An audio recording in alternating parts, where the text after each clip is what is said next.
ఆంధ్రప్రదేశ్ రాజకీయాల్లో నిర్ణయాత్మక శక్తిగా ఉన్న కాపు సామాజిక వర్గం ఇప్పుడు జనసేన అధినేత పవన్ కళ్యాణ్ తీరుపై అసహనం వ్యక్తం చేస్తుంది. పవన్ కళ్యాణ్ కాపులకు దూరం అవుతున్నారా లేక కావాలనే దూరం పెడుతున్నారా అనే చర్చ ఇప్పుడు గ్రౌండ్ లెవెల్లో బలంగా జరుగుతోంది. ముఖ్యంగా దివంగత నేత వంగవీటి మోహన్ రంగా గారిని గౌరవించడంలో జనసేన వైఫల్యం ఇప్పుడు చర్చనీయాంశంగా మారింది.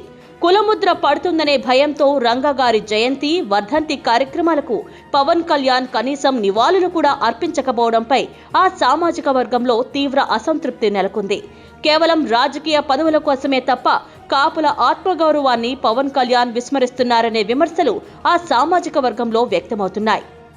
ఇదే సమయంలో బీసీవై పార్టీ అధినేత రామచంద్ర యాదవ్ కాపులకు చేరువవుతూ ప్రధాన ప్రత్యామ్నాయంగా ఎదుగుతున్నారు. రంగా గారి ఆశయాలను గౌరవించడంలో ఆయన ముందుంటున్నారు. ఇదే సమయంలో వంగవీటి రంగా గారి కుమార్తె ఆశా కిరణ్ ప్రతి విషయంలోనూ రామచంద్ర యాదవ్కు తన పూర్తి మద్దతును ప్రకటిస్తున్నారు. ఇటీవల విజయనగరం జిల్లా నెల్లిమర్ల మండలం సతివాడ గ్రామంలో జరిగిన రంగా గారి విగ్రహావిష్కరణ కార్యక్రమంలో రామచంద్ర యాదవ్ స్వయంగా పాల్గొని కాపుల ఆత్మగౌరవాన్ని చాటారు. గతంలో కృష్ణా జిల్లాకు వంగవీటి రంగా గారి పేరు పెట్టాలని ప్రభుత్వాన్ని గట్టిగా డిమాండ్ చేసిన ఏకైక నాయకుడు రామచంద్ర యాదవ్. కనీసం అటువంటి ఆలోచన కూడా పవన్ కళ్యాణ్కు రాకపోవడం కాపు నేతలను విస్మయానికి గురిచేస్తోంది.